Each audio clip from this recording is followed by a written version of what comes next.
Hello, friends.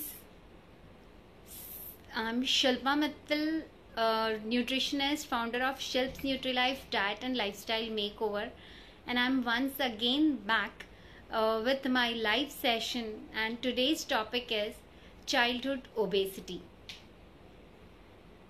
So let me just wait for a few minutes and you all join in.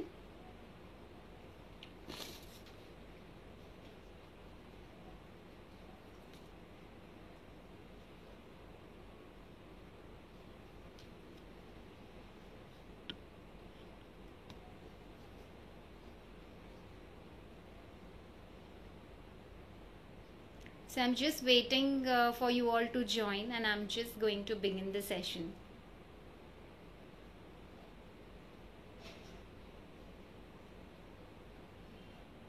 So a little bit about myself. I have done my master's in food science and nutrition, and I'm a certified diabetes educator and a onco nutritionist, and currently I'm pursuing a course in supplement nutrition. I have 3 clinics in Mumbai at Borivali, Kandivali and Vilepale, and currently I'm doing online consultations too. So okay friends, I have taken the topic of childhood obesity. जैसे मैंने मेरे post में भी लिखा था कि 1 out of every 3 kid में से एक बच्चा जनरली ओवरवेट होता है. और आपको ये जान के हैरानी होगी कि India rank second in the number of obese kids in the world.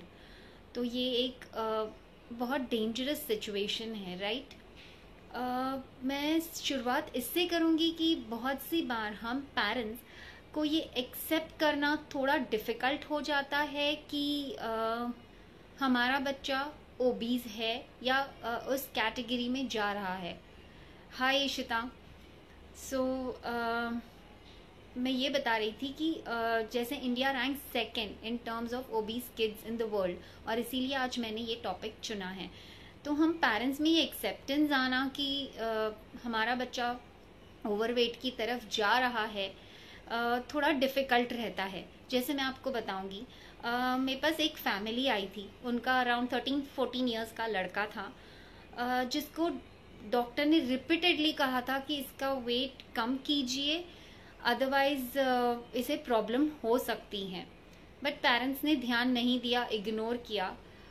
Finally वो डायबिटीज़ होने के वर्ज पे था जब मेरे पास वो फैमिली आई, एंड तब बहुत ज़्यादा कंसर्न थे वो. बट ऑब्वियस है, एक 13-14 साल के बच्चे को अगर डायबिटीज़ हो जाए तो पूरी लाइफ ऊपर नीचे हो सकती है. But by God's grace and मानना चाहिए, बच्चा बहुत डेडिकेटेड था. I am so proud of him कि उसने वज़न भी कम किया, डायबिटीज़ को भी नहीं होने दिया, और उससे मोटिवेट होके उसके पेरेंट्स ने भी वेट लॉस किया. So that was a big thing. And ऐसे नहीं है उसे दिक्कतें नहीं आई, उसे भी बहुत दिक्कतें आई. उसके घर में भी ग्रैंड पेरेंट्स थे जो ये बोलते थे कि अगर इस उम्र में जलेबी, समोसा, फरसान नहीं खाएगा तो कब खाएगा, यही तो खाने पीने की उम्र है, राइट? ये हम सब फेस करते हैं. बहुत सी बार लोग जब मेरे पास आते हैं तो बोलते हैं मैम हम क्या करें, इसके दादा या दादी नहीं मान रहे या नाना या नानी नहीं मान रहे. बट हम ये भूल गए हैं आज की तारीख में कि जो समटाइम्स फूड थे, मीन्स जो चीज़ें हम कभी कभी खाते थे या कोई फेस्टिवल या त्योहारों पे बनती थी, वो अब इजीली अवेलेबल है, हम कभी भी घर में बना के खा रहे हैं. तो ये जानना बहुत ज़रूरी है कि समटाइम्स फूड यानी कभी कभी की चीज़ों को उसी कैटेगरी में रहने दीजिए, उसे रोज की चीज़ नहीं बनानी है हमको. तो मैं शुरुआत करती हूँ कि ये पहले हम ये जान लेते हैं कि बच्चे ओबीज होते कैसे हैं. तो इसमें जेनेटिक्स एक पार्ट प्ले करता है, बच्चे का environment, family, eating habits and behaviour, ये सब चीज़ें बहुत इम्पॉर्टेंट रोल प्ले करती है अगर हम बच्चे के ओबेसिटी के बारे में बात करें. तो स्टडीज़ ने ये बताया है कि ओबीज एंड नॉन ओबीज जो बच्चे हैं उनके खाने के पैटर्न में या एक्टिविटी पैटर्न में बहुत वास्ट डिफरेंस नहीं है. बट कुछ छोटी छोटी चीज़ें हैं जो over a period of time उन्हें मोटापे की तरफ ले जाती हैं. जैसे मैं आपको एग्जाम्पल देती हूँ, एक बच्चा है भले ही 10, 12 या 13 ईयर्स का, जिसकी एपेटाइट अच्छी है, जिसे बहुत भूख लगती है और बहुत सारा खाना खाता है, but at the same time वो बच्चा बहुत एक्टिव है, 1 मिनट जगह पे नहीं बैठता, स्पोर्ट्स में एक्टिव है, पूरा दिन खेलता रहता है, या जिसे पेरेंट्स शरारत कहते हैं, उधम कूद मचा के रखता है, तो वो जितना खाता है वो उतना बर्न कर लेता है। एंड साथ ही में दूसरा बच्चा जो ऑलमोस्ट उसके जितना खाता है बट पूरे दिन में धीरे धीरे खाता है, बट उसकी चॉइसेस हाई कैलोरी फूड की है एंड उसकी कोई एक्टिविटी नहीं है, most of the time gadgets, TV, mobile यही लेके बैठता है, तो वो मोटा हो सकता है। तो इस तरीके के डिफरेंस जो है बहुत छोटा सा है। दूसरा ये भी देखा गया है कि ओबीज पेरेंट्स के बच्चे ज़्यादातर ओबीज होते हैं, and in one study it was found that even if one parent is obese, there is 80% chance of the teen getting obesity. So this is something which we all need to be concerned about. So healthy eating habits right from the beginning he help कर सकती है। तो ये अगर हम ये देखें कि ये कैसे होता है, बच्चा बोल रहा है कि मेरा पेट भर गया है, फिर भी हम उसे फोर्स कर रहे हैं कि नहीं और एक रोटी चलेगी, या हमें हफ्ते में एक बार तो बाहर खाना ही है, इसीलिए हमने भी बच्चे की आदत बिगाड़ दी और हम अभी उसे भी आदत हो गई है हफ्ते में 1 या 2 बार बाहर खाने की। The other factor is studies. हम स्टडीज को कभी कभी इतना इम्पोर्टेंस देते हैं, specially the crucial years, the boards years, 10th and 12th, जहाँ पे पोस्ट 10th एंड 12th या during 10th and 12th maximum बच्चे मेरे पास आते हैं पेरेंट्स ये बोल के कि मैम 10th में बहुत बैठा है और बहुत पढ़ाई, मतलब बैठ के पढ़ाई किया और इसलिए वजन बढ़ गया। क्यों ऐसे हम, मतलब हमने इतना स्टडी को प्रेशराइज किया है कि बच्चे की सारी स्पोर्ट्स एक्टिविटीज, डांस, एक्सरसाइज सब हमने ज़ीरो कर दी है। तो एक वो रीज़न भी हो सकता है। And the other reason is हमारे जो रिवॉर्ड्स हैं वो हमेशा फूड के इर्द गिर्द ही है।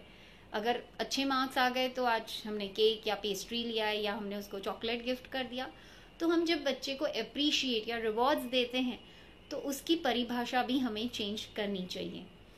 एंड द थर्ड रीज़न जिसके वजह से बच्चे ओबीज हो सकते हैं, बहुत रेयर केस में होता है, could be something related to your metabolic function, endocrine obesity जिसे हम कहते हैं, मीन्स एंडोक्राइन रीजन के वजह से कुछ बॉडी में कुछ ऐसी प्रॉब्लम है हार्मोनल जिसके वजह से बच्चा मोटा हो सकता है। ये आपका डॉक्टर आपको बता सकता है। अब हम इतने कंसर्न क्यों हैं चाइल्डहुड ओबेसिटी को लेके? तो childhood obesity can lead two diabetes, blood pressure, high cholesterol levels, PCOD बहुत कॉमनली मैं टीन गर्ल्स में देखती हूँ। उसके अलावा ग्रोथ बराबर से नहीं होती, कई बार बच्चों का क्या बोलते हैं, नींद के में भी अफेक्ट होता है, स्लीप एपनिया जिसे कहते हैं। तो ये सब चीज़ें, अगर बच्चा ओबीज है तो ये सब चीज़ें होने की संभावना काफ़ी बढ़ जाती है। तो आइए अब ये समझते हैं कि मोटापा जब चाइल्डहुड में होता है वो कैसे डिफरेंट होता है अडल्टहुड के लिए। तो हम सबको ये पता है कि हम सबके बॉडी में फैट सेल्स होते हैं और वो through out the body distributed रहते हैं। अब ये फैट सेल एक्सपैंड होते हैं या तो साइज में या फिर नंबर्स में। जब हम रिपीटेडली बहुत हाई कैलोरी या हाई शुगर या हाई फैटी फूड्स खाते हैं तो हम ये सेल के नंबर्स बढ़ाते हैं, जो कि ग्रोइंग ईयर्स में होता है of course.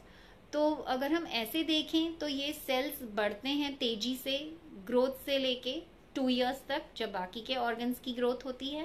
And the second stage is puberty, जब बॉडीली चेंजेस, हार्मोनल चेंजेस होते हैं तब। अगर इस दौरान जैसे बहुत सी बार मैंने देखा है वीनिंग, जब छोटे बच्चे को माँ खाना खिलाती है, माँ के इसमें होता है कि बच्चा 1 या 2 कटोरी खिचड़ी खाना चाहिए। अगर बच्चे ने आधा कटोरी भी खाया तो माँ फोर्स करके उसे खिलाती है, और इसीलिए हम फोर्स फीडिंग के लिए मना करते हैं। बिकॉज अगर एक बार सेल नंबर्स इंक्रीज हो गए तो वो आप डिक्रीज नहीं कर सकते, इवन इफ वेट लॉस हो गया तो भी। सेल की साइज डेफिनेटली बड़ी छोटी हो सकती है डिपेंडिंग ऑन, आपने बहुत अगर आपने वेट गेन कर लिया है तो ऑफकोर्स फैट सेल्स में फैट्स ज़्यादा है, वेट लॉस कम कर लिया है तो then the fat cells will shrink. But अगर फैट सेल्स के नंबर इंक्रीज हो गए तो इसे लूज करना नामुमकिन है। तो हम क्या कर रहे हैं, हम बचपन में अगर ओवर फीडिंग कर रहे हैं तो हम नंबर्स को इंक्रीज कर रहे हैं। So it is very important not to overfeed and पहले से ही अच्छे से ध्यान से हेल्दी ईटिंग हैबिट्स डेवलप करना। तो अडल्टहुड में जो ओबेसिटी है वो there is an increase in the size of fat cell. Fat cells adulthood में नहीं, फैट सेल्स के जो नंबर्स है वो अडल्टहुड में इंक्रीज नहीं होंगे, बस उसकी साइज बड़ी छोटी होगी डिपेंडिंग ऑन वेट लॉस और वेट गेन।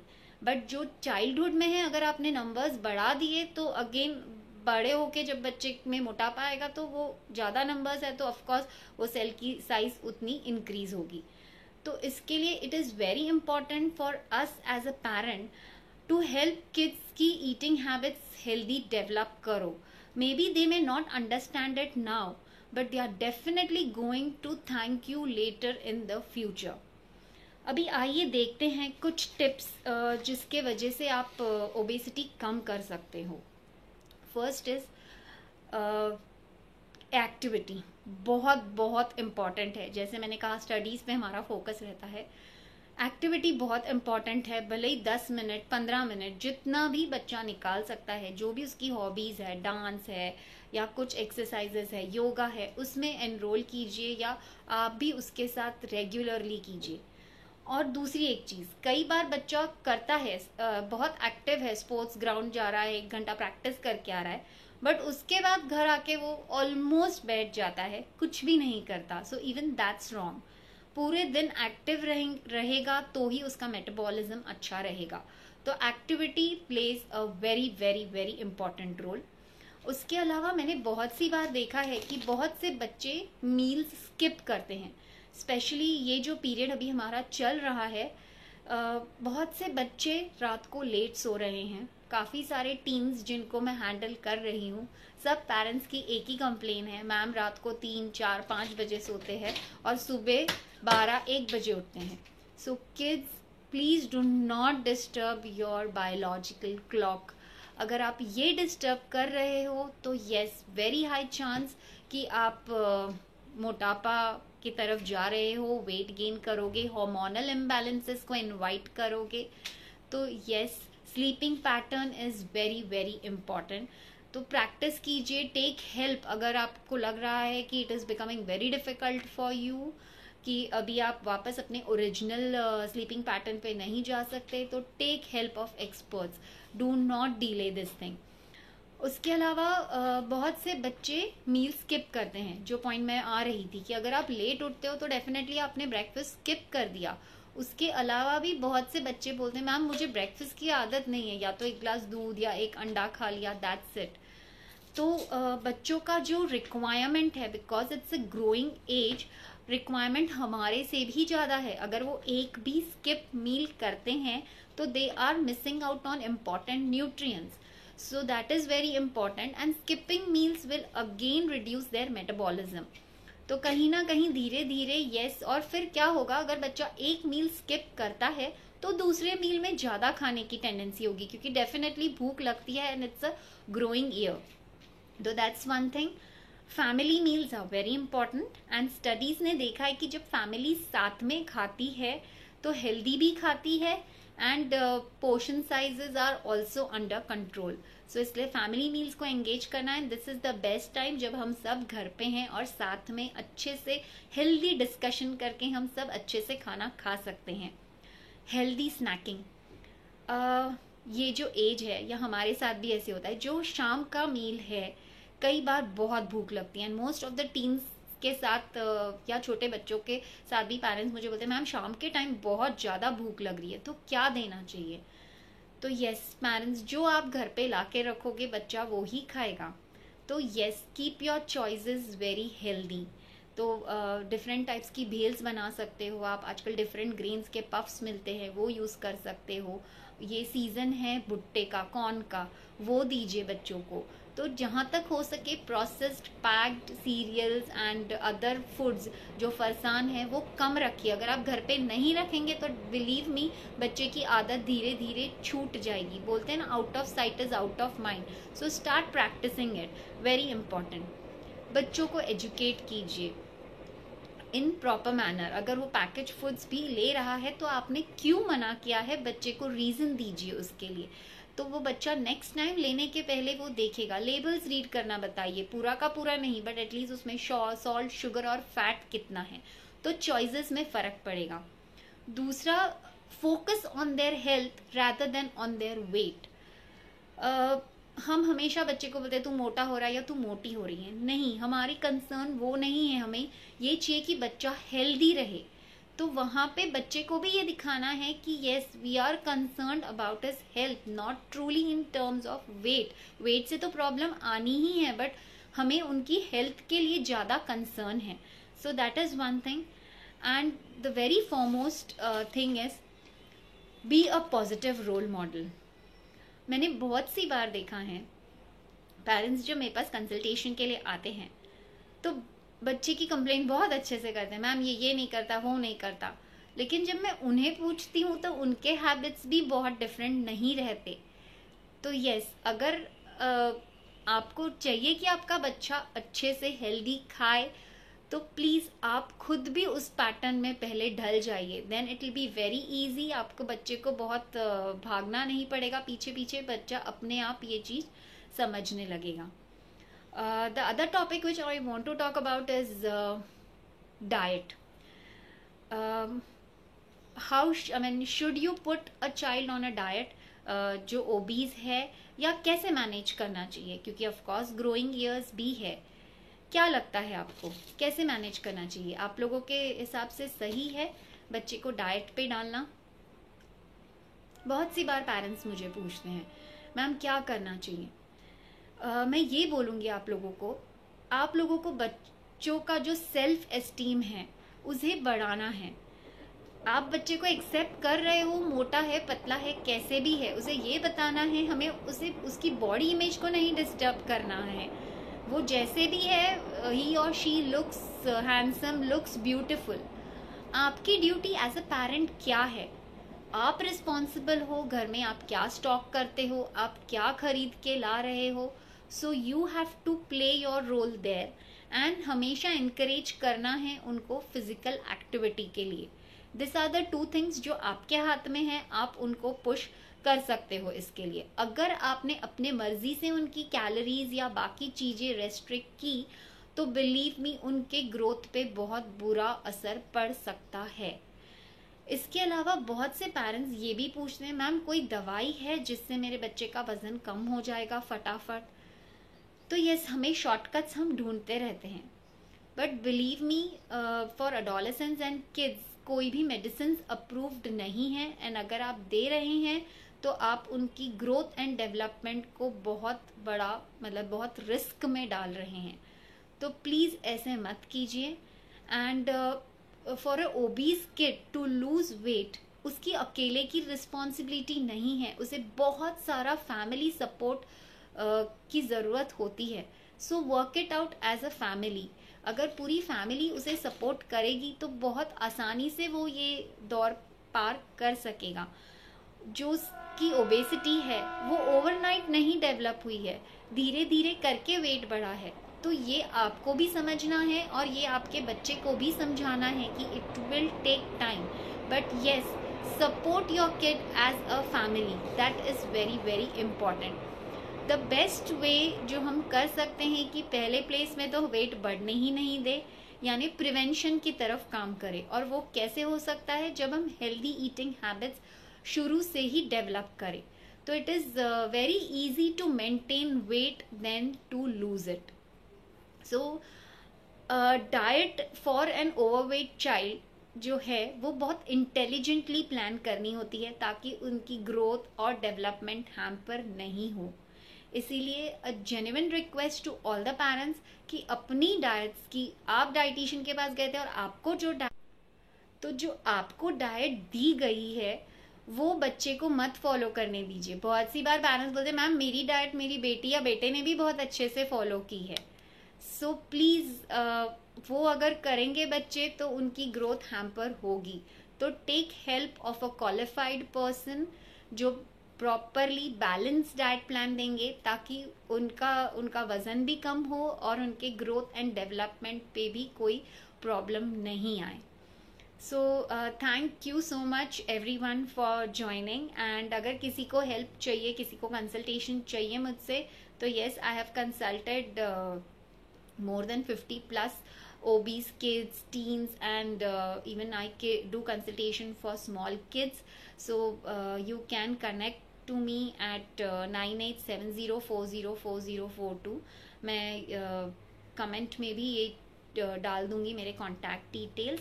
एंड दूसरा, I have started a podcast channel by the name of nutri talks. और ये जो मैंने ओबेसिटी के बारे में बताया है ये सारा आपको वहाँ पे अवेलेबल है। तो आप पॉडकास्ट पे जाके भी आपको जब टाइम है आप ये सब चीज़ें सुन सकते हैं और इसे अप्लाई कर सकते हैं। एंड अगर आपको कोई भी क्वेरीज है regarding this, you are most welcome to get back to me. And अगर अभी आपको कोई भी क्वेरीज है तो I am here to answer them. And आप definitely you can put it down in the comment and I will answer them.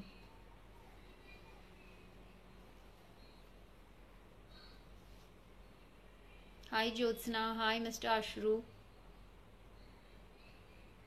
Good evening. I'm just checking if there are questions earlier. Yes, there was yes Khushi in between. My internet had conked off. Thankfully it is working now.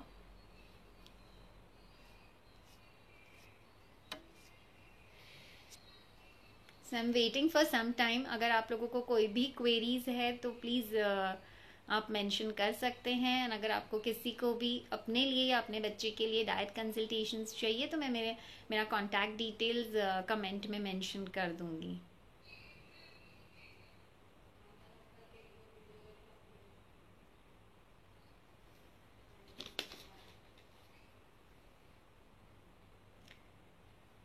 So there's a question from Khushi. Nowadays kids are more of junk food. Okay so खुशी, जैसे मैंने कहा yes junk food हम सबको अच्छा लगता है, but then yes you have to plan it out. आप कितना बच्चे को एक्सपोज करते हो जंक फूड पे, उस पर डिपेंड करता है बहुत ज़्यादा। अगर आपने ऑलरेडी कर दिया है बच्चे को, then take help of an expert to dejunk, I would say, कि कैसे बच्चे को वापस ट्रैक पे लाए। You have to be very firm in this. Firmness बहुत काम आएगा and lot of patience is required. So ऐसे नहीं है, नहीं हो सकता है। जंक फूड को हेल्दी वे में बनाइए। बहुत सारे डिफरेंट तरीके हैं, लेकिन येस डोंट गिव इन। अगर बच्चा बहुत ज़्यादा जंक खाता है, be firm, please don't give in. Because अगर अभी आपने एनकरेज कर दिया तो लेटर ऑन उनको ही प्रॉब्लम होने वाली है। Yeah, Kushi. So I hope I'm clear regards your query. So there's a question from Tejal Shah. 3 to 4 cream biscuits in a day is good or should be avoided? Oh, excellent Tejal. So हम biscuits whole wheat का biscuit है ma'am, oats का biscuit है, तो ये हम बच्चे को दे सकते हैं क्या? Let me share one thing with you all. कोई भी बिस्किट्स होने दो, उसमें अच्छा अमाउंट ऑफ फैट्स जाता है, may be in form of hydrogenated वनस्पति हो या फिर दूसरा कोई फैट सब्सटीट्यूट्स हो। अच्छा अमाउंट ऑफ फैट जाता है। स्वीट बिस्किट्स होगा तो अच्छा अमाउंट ऑफ शुगर जाता है। नेक्स्ट टाइम आप कोई बिस्किट का पैकेट खरीदे तो प्लीज़ चेक कीजिए, और उसमें येस कितना होल व्हीट है, कितना मैदा है, या वॉट एवर अदर इंग्रेडिएंट्स, नाचनी का है, ओट्स का है, तो वो कितने रेशियो में है वो समझ जाएगा आपको इजीली अगर आप लेबल देखते हो। न्यूट्रिशन चार्ट देखने की भी ज़रूरत नहीं है, क्योंकि बहुत कॉम्प्लेक्स होता है। बहुत सी बार पेरेंट्स बोलते हैं नहीं समझ में आता। सिर्फ आप इंग्रेडिएंट लिस्ट देखिए, उसमें जो सबसे फर्स्ट इंग्रेडिएंट मेंशन किया गया है वो मैक्सिमम यूज़ किया गया है। वो बिस्किट के बनाने में, एंड अकॉर्डिंगली बाकी सब इंग्रेडिएंट्स प्लेस किए गए हैं, एंड देन डिसाइड कि आपको वो बिस्किट खरीदना है या नहीं. तो अगर फर्स्ट इंग्रेडिएंट इज से रिफाइंड व्हीट फ्लावर या सिर्फ व्हीट फ्लावर, उससे ये तय नहीं होता. सिर्फ व्हीट फ्लावर है तो नॉट नेसेसरी आटे का हो, इट कैन बी मैदा. अगर होल व्हीट फ्लावर लिखा है या ओट्स का बिस्किट है और फर्स्ट इंग्रेडिएंट होल ओट्स या रोल्ड ओट्स या स्टील कट ओट्स लिखा है, then I would tell you go in for it. But yes, sugar and fat is still a problem, so Tejal biscuits are a big no. And in a day 3 to 4 means पूरे week में कितना हो जाएगा. तो जहाँ तक हो सके कट इट डाउन. आप घर में जो मठरी होती है या महाराष्ट्रियन शक्करपारा बोलते हैं, make that, but again don't make it a habit. बहुत सारे बच्चे बोलते हैं हमें स्वीट टूथ है, एंड आई एम लाइक, बच्चों को स्वीट टूथ कहाँ से आई? बिकॉज हमने एनकरेज किया आफ्टर एवरी मील या रोज कुछ ना कुछ स्वीट्स दे के. तो येस, जहाँ तक हो सके you can make cookies at home. I mean this period has taught everybody baking. So घर में होल व्हीट कुकीज बना के देखिए, but restrict the amount, and रोज डेफिनेटली मत एनकरेज कीजिए biscuits. I will tell you a big no every day के लिए.